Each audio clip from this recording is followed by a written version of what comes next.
오늘의 주뉴스입니다. 데이비드 스틸웰 미국 국무부 동아시아 태평양 담당 차관보 지명자가 북한에 충분히 속았다며 대북 압박은 계속될 것이라고 밝혔습니다. 폼페이오 국무장관도 북한이 최종적이고 완전하게 검증된 비핵화를 할 때까지 제재를 유지하겠다고 강조했습니다. 조양호 한진그룹 회장이 사내이사 연임에 실패하면서 그룹 핵심 계열사인 대한항공의 대표이사직을 잃었습니다. 지배력은 행사할 수 있지만 대기업 총수가 경영권을 제한받은 첫 사례가 됐습니다. 박영선 중소벤처기업부 장관 후보자가 어제 인사청문회에서 이른바 김학의 동영상을 황교안 당시 법무부 장관에게 보여줬다고 주장했습니다. 황교안 자유한국당 대표는 택도 없는 소리라며 반박하자 박 후보자는 보여준 적은 없다며 발언을 번복했습니다. 김성태 자유한국당 의원 딸의 특혜 채용을 지시한 혐의를 받는 서유열 전 KT 사장이 구속됐습니다. 지금까지 9건의 부정채용 사례를 확인한 검찰은 조만간 이석채 전 KT 회장을 소환할 방침입니다. 어제 오후 경북 구미에서 산불이 발생해 현재까지 진화 작업을 벌이고 있습니다. 용인의 한 대형 쇼핑몰 공사 현장에서도 불이 나 13명이 다치는 등 곳곳에서 화재가 잇따랐습니다. 오늘은 전국에 가끔 구름이 껴 흐린 가운데 강원 영동과 동해안에는 오전까지 비나 눈이 내리겠습니다. 낮에는 서울이 14도까지 오르는 등 전국이 8도에서 20도까지 기온이 올라 포근하겠고 대기질은 전국적으로 나쁨 수준을 보이겠습니다.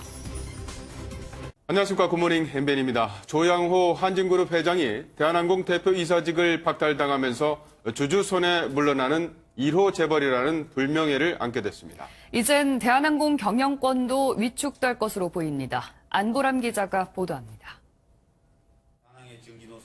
시작도 하기 전부터 찬반 주주들의 신경전으로 어수선했던 대한항공 주주총회 현장. 총수 일가의 사익 편취행위, 그리고 대한항공이 한진칼과 분할하면서도 결과 역시 간발의 차이로 갈렸습니다. 주총 참석 주주로부터 66.66% 이상의 찬성표를 받아야 하는데 2.6%가 부족해 조양호 한진그룹 회장은 사내 이사직을 상실했습니다. 정관상 이결 정족수인 3분의 2를 충족하지 못했기에 부결되었음을 선포합니다. 이로써 조 회장은 20년 만에 대표이사직에서 물러나게 됐습니다. 조 회장의 연임 실패는 어느 정도 예견됐습니다. 2대 주주인 국민연금이 경론 끝에 반대표를 던지기로 했고 주요 외국인 주주들도 일찌감치 연임 반대의 뜻을 밝힌 겁니다. 대한항공 총수 일가의 갑질 논란이 끊이지 않았고 조 회장 본인도 횡령과 배임 혐의로 재판에 넘겨지면서 주주들이 돌아선 것으로 보입니다. 국민연금을 위시한 그 외부 주주들에 의해서 이른바 재벌이라고 그러죠. 재벌의 그 지배주주의 등기이사 연임이 좌절된 첫 번째 사건이라고 저는 보고요. 그렇다고 조 회장이 경영에서 손을 뗀다고 볼 순 없습니다. 여전히 대한항공의 최대 주주이고 대한항공을 지배하는 지주사 한진칼의 대표이사기 때문입니다. 아들인 조원태 대한항공 대표이사를 통해 마쿠에서 영향력을 행사할 거란 전망도 많습니다. 대한항공 역시 조 회장이 사내 이사직을 상실한 것일 뿐 경영권을 박탈당한 건 아니라고 밝혔습니다. MBN 뉴스 안보라입니다. 법무부가 뇌물과 성접대 의혹을 받고 있는 김학의 전 차관 사건을 특별수사단을 꾸려 수사하기로 했습니다. 조만간 수사를 맡게 될 수사단장이 발표될 전망입니다. 길기범 기자입니다. 박상기 법무부 장관은 어제 국회 법제사법위원회에 출석해 김학의 사건에 대한 수사 계획을 밝혔습니다. 수사의 주체는 특별수사단을 구성하는 방향으로 가지 않을까 그렇게 예측하고 그러면 그것도 있습니다. 거의 결정. 특별수사단을 만들게 되면 검사장급 간부가 단장을 맡게 되고 전국 검찰청에서 수사 인력을 차출하게 됩니다. 그동안 김 전 차관을 수사하는 방식으로는 특별수사단과 함께 특임검사, 특별검사 등이 거론됐습니다. 하지만 특임검사는 현직 검사에 대한 수사만 가능하고 특별검사를 도입하려면 국회 동의가 필요해 사실상 진행이 어렵다는 평가가 나왔습니다. 검찰의 셀프 수사 지적에 대해선 검찰이 특별수사단을 구성한다고 해서 공정성을 담보하지 못하는 것은 아니라고 덧붙였습니다. 문제는 인선입니다. 수사 대상자인 김학의, 곽상도, 이중희 3명 모두 검사 출신이기 때문에 이들과 근무기간이나 인연이 겹치지 않는 인원으로 수사팀을 꾸려야 한다는 지적이 나옵니다. 문무일 검찰총장은 과거사 진상조사단에서 관련 자료를 모두 받았다면서도 인선에 대해선 말을 아꼈습니다. 단장 후보군으로 꼽히는 사람은 혹시 있으신가요? 신중에? 자료를 보고 확인하겠습니다. 그 어떤 수사보다 골든타임이 중요하다는 평가가 나오는 사건이라 문 총장이 이번 주 안에 수사단장 인선을 마무리할 것이란 전망이 나옵니다. MBN 뉴스 길기범입니다. 김학의 전 법무부 차관 사건 당시 경찰 수사팀의 핵심 관계자가 김 전 차관 임명 전에 청와대 김 전 차관과 관련한 첩보를 최소 3차례 보고했다고 증언했습니다. 건설업자 윤중천 씨는 당시 연예인 지망생들에게 용돈 100만 원을 주겠다면서 꿰어 여성들을 동원한 것으로 알려졌습니다. 임성재 기자입니다. 지난 2013년 김학의 전 법무차관 사건 당시 경찰 수사팀의 핵심 관계자가 김학배 경찰청 수사국장이 청와대의 김 전 차관과 관련된 첩보를 수차례 보고했다고 증언했습니다. 청와대에서 호출이와 직접 방문 보고까지 했다는 겁니다. 3월 초부터 3월 13일 사이에 전화 보고도 하고 그다음에 호출당해서 가서 보고도 하고 그다음에 과장하고 팀장도 가서 보고를 했습니다. 청와대에 다녀온 김 수사국장이 질책을 받았다며 난감한 표정을 짓기도 했는데 당시 보고를 입증할 증거자료도 재수사가 시작되면 제출하겠다고 밝혔습니다. 네, 제가 자료 가지고 있습니다. 그게 저의 기억만 의존하는 것이 아니고 필요한 자료 제출할 겁니다. 이런 증언들은 당시 청와대 민정수석이었던 곽상도 자유한국당 의원의 해명과 완전히 배치됩니다. 한편 당시 경찰 수사에서 건설업자 윤중천 씨의 별장에 왔던 피해 여성은 연예인 지망생 등 30여 명에 이르는 것으로 파악됐습니다. 동원된 여성 가운데 한 명은 윤 씨가 용돈으로 한 번에 100만 원씩 줄 테니 별장에 오라고 했다고 진술한 것으로 전해졌습니다. 하지만 윤 씨는 이 돈도 제때 여성들에게 주지 않은 것으로 전해졌고 피해 여성들은 별장 성관계 이후에도 강요된 성관계를 당해왔다고 진술했습니다. 검찰은 2차례 수사에서 성폭행 혐의를 받은 윤 씨를 무혐의로 판단한 상황. 그 이유 중 하나는 여성들이 돈을 받았다는 건데 앞으로 있을 수사에서 성관계의 강제성을 입증하는 것이 과제가 될 전망입니다.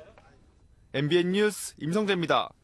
박영선 후보자는 황교안 자유한국당 대표가 법무부 장관으로 있던 당시 자신이 직접 김학의 전 차관 동영상의 존재를 알렸다는 의혹을 제기했습니다. 황교안 대표는 턱도 없는 소리라며 반박했습니다. 이기종 기자입니다. 박영선 후보자는 과거 법사위원장 시절 김학의 전 차관 사건에 대한 대응이 미흡했다는 지적에 새로운 의혹을 제기했습니다.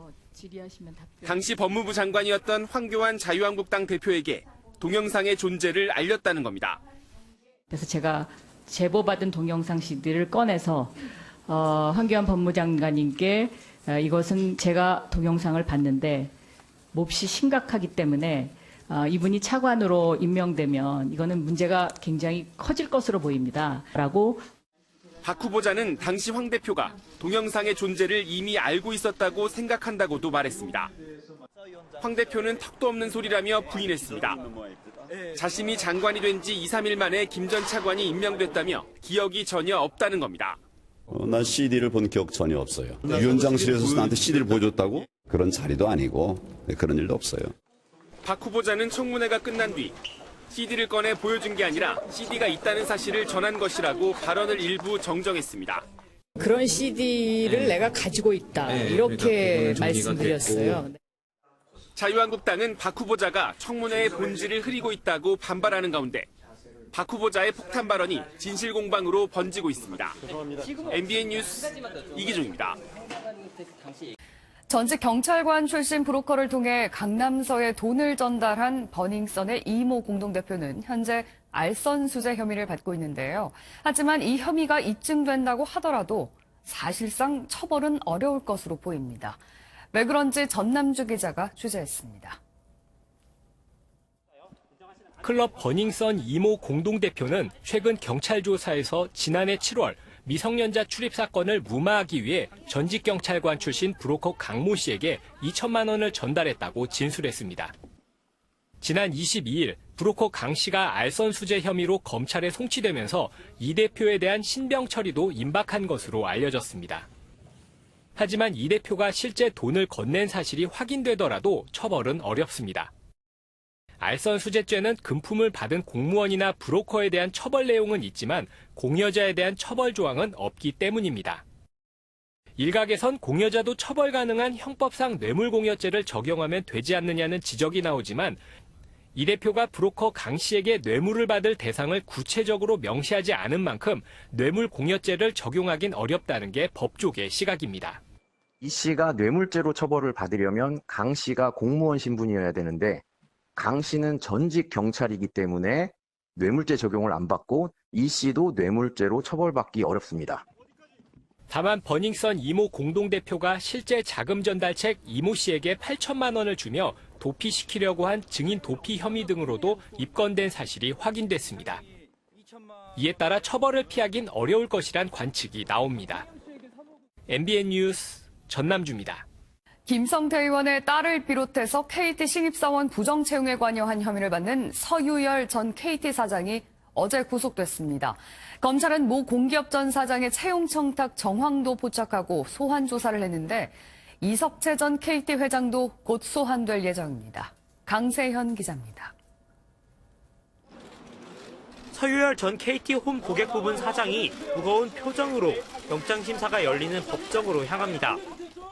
4명 부정채용 누구 부탁받으셨습니까? 서 전 사장은 2012년 KT 하반기 공채 때 김성태 자유한국당 의원의 딸 등 2명과 사내 독립기업 KT 홈 고객 부문 채용의 4명 등 모두 6명의 부정채용을 지시한 혐의를 받고 있습니다. 서 전 사장은 당시 이석채 KT 전 회장의 최측근으로 당시 KT의 실세였던 인물입니다. 앞서 부정채용 혐의로 구속된 KT 김모 전 전무는 2012년 하반기 채용에서 서 전 사장의 지시가 있었다고 진술한 것으로 알려졌습니다. 현재까지 검찰이 확인한 KT 부정채용은 총 9건. 다만 검찰은 어떤 유력 인사들이 어떤 경로로 청탁했는지는 밝히지 않았습니다. 2인자로 꼽혔던 서 전 사장까지 윗선의 지시를 받았다고 진술할 경우 수사는 이석채 전 KT 회장으로 향하게 됩니다. 검찰 관계자는 구체적인 날짜는 정해지지 않았지만 이석채 전 KT 회장을 조만간 불러 조사할 예정이라고 밝혔습니다. 모든 의혹에 대해 부인하고 있는 김성태 의원의 소환조사 가능성도 점쳐지고 있습니다. 검찰이 수사에 속도를 내면서 KT 채용비리 의혹에 관여한 윗선이 어디까지 이어질지 관심이 쏠리고 있습니다. MBN 뉴스 강세현입니다. 전자발찌를 부수고 달아났던 성범죄자가 버스를 타고 달아나다 갑자기 나타난 경찰에 붙잡혔습니다. 설마 하니 달리던 버스에서 잡힐까 방심하다 벌어진 일인데 어떻게 된 일일까요? 심우영 기자입니다. 정차원 버스로 60대 남성이 올라타자 버스 기사가 힐끗 쳐다봅니다. 버스가 신호를 기다리는 사이 버스 기사가 휴대전화를 꺼내 누군가에게 문자 메시지를 보냅니다. 버스가 멈춘 사이 힐끗 쳐다보며 또 문자를 보내고 기지개를 켜는 척 어디론가 전화합니다. 잠시 후 버스 정류장에 있던 경찰 2명이 버스 앞뒤로 올라타 감시를 받던 60대 남성을 붙잡습니다. 경찰에 잡힌 60대 남성은 전자발찌를 훼손하고 달아난 성범죄자였습니다. 버스 운행 전 수배 전단을 본 버스기사. 마침 자신의 버스에 탄 도주범을 한눈에 알아봤습니다. 카톡방에다가 이제 그 사진하고 범인 뭐 전자발찌 해가지고 이렇게 노주동이라는 그거를 이제 올렸어요. 신호대기 하면서 확인을 했죠. 셔츠나 바지나 신발이나가 다 똑같더라고요. 흉기를 숨긴 채 승객들 틈에서 방심하던 도주범은 버스 기사의 매서운 눈을 피하지 못했습니다. MBN 뉴스 심우영입니다. 미국 의회에서 잇따라 열린 청문회에서 북한 문제가 핵심 이슈로 등장했습니다. 그런데 이 자리에서 북한에 충분히 속았다는 말이 나오는 등 참석한 미국 고위 관계자들이 한 목소리로 강력한 대북 압박의 필요성을 강조했습니다. 신재우 기자입니다. 하원 군사위원회 청문회에 출석한 로버트 에이브러함 주한미군 사령관은 북한의 비핵화 상황을 부정적으로 진단했습니다. Sir, their activity that we've observed is inconsistent with denuclearization. 비슷한 시간 하원 세출위원회 청문회에 출석한 마이크 폼페이오 국무장관은 예산 협조를 구하며 북한이 최종적이고 완전히 검증 가능한 비핵화, 이른바 FFVD를 할 때까지 제재 이행을 계속하겠다고 밝혔습니다. We'll continue our progress towards the final fully verified denuclearization of North Korea. 상원 외교위원회에 출석한 데이비드 스틸웰 미국 국무부 동아시아 태평양 담당 차관보 지명자는 더욱 높은 강도로 북한을 비판했습니다. 북한에게 충분히 속았다며 꾸준한 대북 압박이 계속 영향을 줄 것이라고 밝힌 겁니다. 랜달 슈라이버 미 국방부 아시아 태평양 안보 담당 차관보는 제재 이행에서 분열의 씨앗을 뿌리려는 시도가 있었다고 북한을 비판했고, 민주당 의원들도 더욱 적극적인 압박이 필요하다며 제재 수위 강화를 요구했습니다. 이번 청문회에서 미 고위 관계자들이 한 목소리로 대북 강경 발언을 쏟아낸 배경엔 최근 트럼프 대통령의 추가 제재 철회 발언과 무관치 않다는 분석입니다. MBN 뉴스 신재우입니다. 지난달 발생한 스페인 주재 북한 대사관 습격 사건과 관련해서 북한 반체제 단체인 자유조선이 자신들의 소행을 인정하며 특정 정보는 미 FBI와도 공유했다고 밝혔습니다. 북한에 의해 독살된 김정남의 아들 김한소를 보호하는 것으로 알려진 자유조선이 향후 미국의 대북 협상 과정에서 변수가 될 가능성도 제기됩니다. 박통일 기자입니다. 북한 반체제 단체 자유조선 홈페이지에 올라온 글입니다. 지난달 스페인 주재 북한 대사관 습격 사건은 공격이 아니며 대사관 내 긴급한 상황에 대응했던 것뿐이라고 밝혀 사실상 대사관 침입을 인정했습니다. 다만 알려진 것과 달리 직원을 때리거나 결박하지 않았다고 주장했습니다. 자유조선은 특정 정보에 대해서는 미 연방수사국 FBI와 공유한다고도 주장했습니다. 그 정보가 무엇인지는 밝히지 않았지만 북한의 암호 해독 장치일 것이라는 분석이 나오고 있습니다. 천리마방이란 이름으로 출발한 이 단체는 지난 2017년 김정남 피살 이후 아들 김한소를 보호하고 있다고 밝히며 주목받았습니다. 올 들어선 자유조선으로 이름을 바꾼 뒤 북한 정권을 직접 겨냥하는 과감한 행보를 이어가고 있습니다. 일각에선 자유조선이 김한소를 앞세워 반북 세력의 구심점이 되려는 것 아니냐는 전망도 나옵니다. 이 경우 북한과 비핵화 협상을 진행 중인 미국이 자유조선을 지렛대로 활용할 수 있다는 가능성과 함께 반대로 북한의 협상 교착의 빌미를 제공할 수 있다는 우려도 나옵니다. 자유조선은 이번 사건과 관련해서는 어떤 정부도 관여하지는 않았다고 밝혔습니다. MBN 뉴스 박통일입니다. 정부 고위공직자 1,800여 명의 재산이 공개됐습니다. 청와대 비서관 이상 참모 중 집이 여러 채인 사람이 적지 않았습니다. 김종민 기자입니다.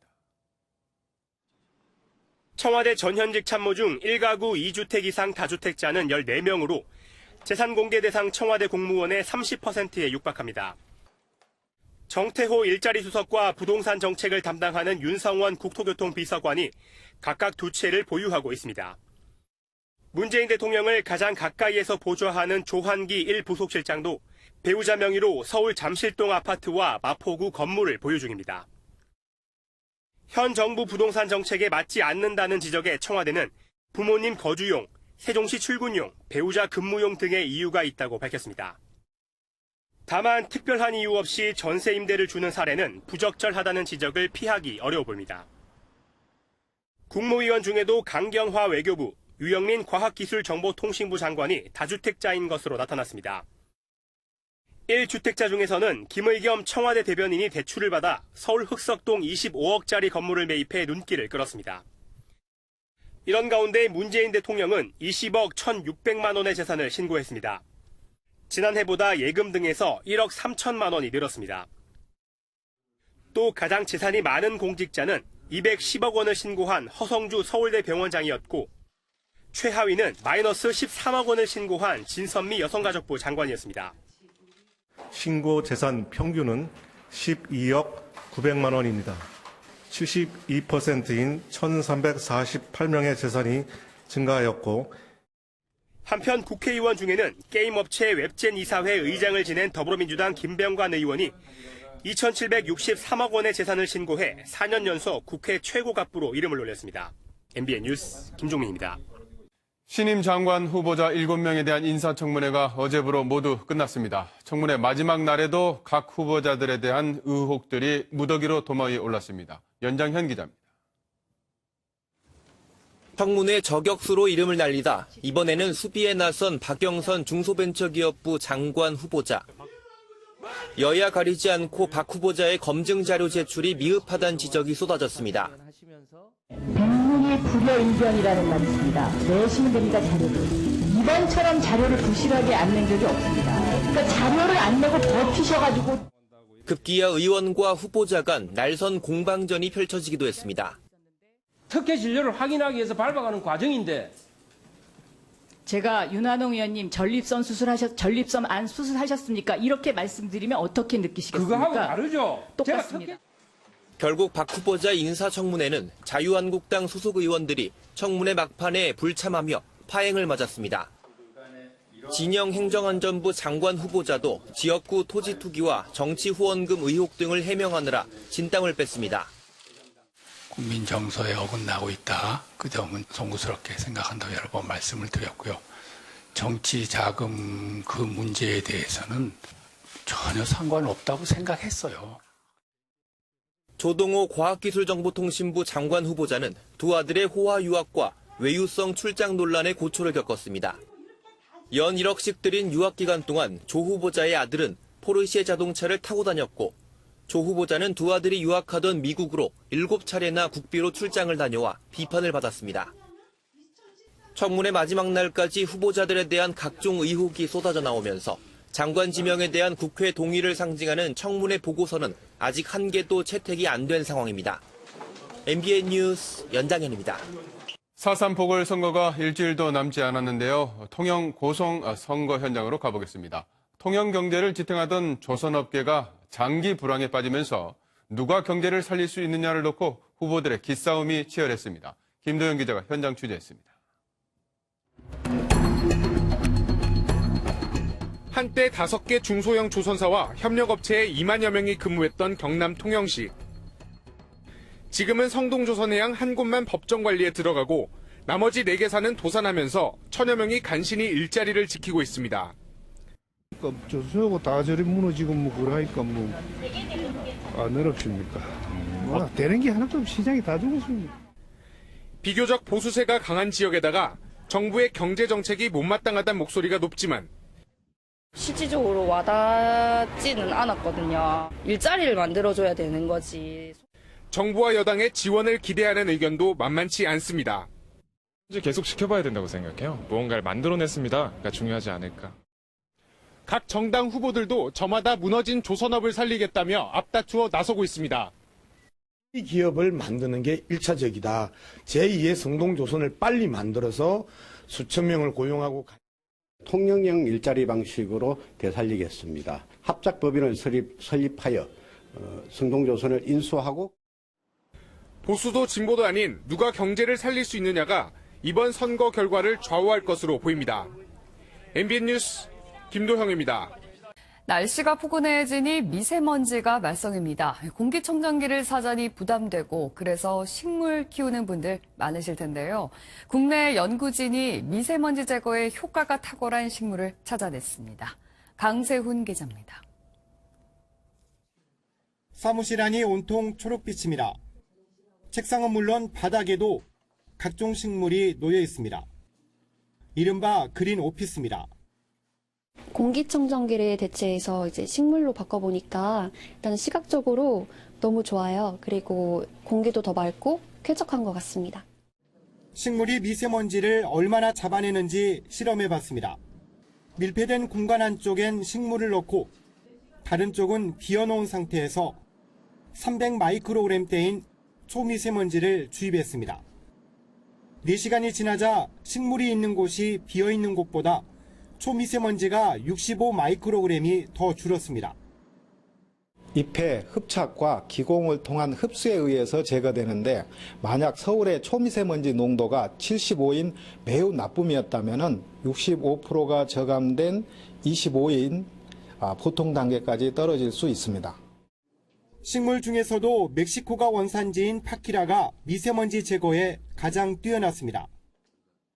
잎이 큰 식물보다 이렇게 갈라진 형태가 더 좋고 이 뒷면을 보시면 털이 많은 것보다 주름진 형태가 더 좋은 것으로 나타났습니다. 대표적으로 파키라, 백냥금, 멕시코 소찰 같은 식물들이 있습니다. 미세먼지로 뿌연 하늘이 일상이 된 요즘 초록식물의 힘이 새삼 주목받고 있습니다. MBN 뉴스 강세훈입니다. 인천 상륙작전 당시 인천 월미도에서 생명과 재산을 잃은 주민이 100명이 넘는데요. 자유한국당 김진태 의원이 이들에 대한 피해 보상이 김일성의 한을 푸는 일이라고 해서 논란이 됐습니다. 당사자들이 기자회견을 열었습니다. 노승환 기자입니다. 김진태 의원은 최근 인천 상륙작전 폭격 피해자 보상은 김일성의 한을 푸는 일이라고 주장했습니다. 인천시 의회가 피해자 지원 조례를 만들자 내놓은 성명입니다. 폭격 피해자와 유족들이 김 의원을 일제히 비판했습니다. 아니 우리가 빨갱입니까? 이제는 허다못해 이제 빨갱이 소리까지 들어요. 역사를 아는 건지 모르는 건지. 인천 상륙작전 때 월미도 일대 무차별 폭격으로 희생된 우리나라 국민은 100여 명. 지난 2008년 과거사위원회가 우리 정부와 미국에 이들에게 보상을 권고했지만 여태 아무 진척이 없습니다. 그래서 형편이 어려운 유족 등에게 생활자금이라도 지원하자는 게 이번 조례입니다. 그 세월이 70년이나 흐른 이런 사안에 대해서 최소한의 시민들이 위로를 받을 수 있어야 된다고 저는. 유족들은 김 의원의 말이 명백한 색깔론이라고 비판했습니다. 이들은 김 의원을 찾아가 공식 면담과 사과를 요구할 계획입니다. MBN 뉴스 노승환입니다. 프로배구 여자부 챔피언 결정전에서 흥국생명이 한국도로공사를 꺾고 12년 만에 통합 우승을 달성했습니다. 흥국생명의 해결사 이재영은 만장일치로 MVP에 올랐습니다. 강영호 기자입니다. 22대 21 우승까지 단 석점만을 남겨둔 상황. 흥국생명 박미희 감독이 작전 타임을 요청합니다.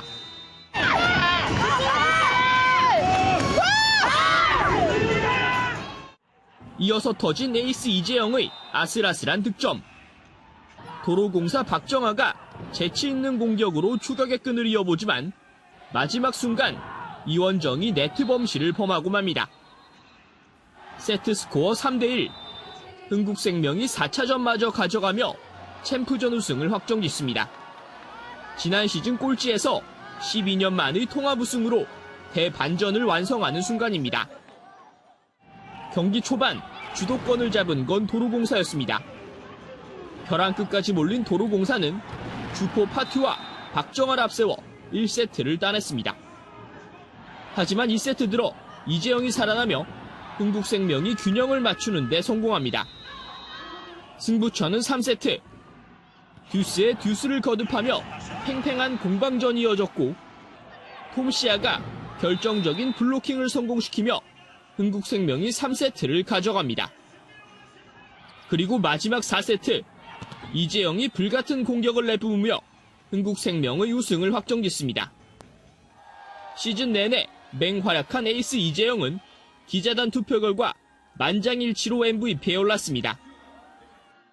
작년에 꼴찌를 하면서 많이 조금 느꼈던 것 같아요. 시합 들어가기 전에 진짜 해보자 간절한 마음이 조금 통했던 것 같아요. 숱한 명승부와 함께 흥행에서도 대성공을 거둔 프로배구는 흥국생명의 피날레로 5개월간의 대장정을 마치게 됐습니다. MBN 뉴스 강영호입니다.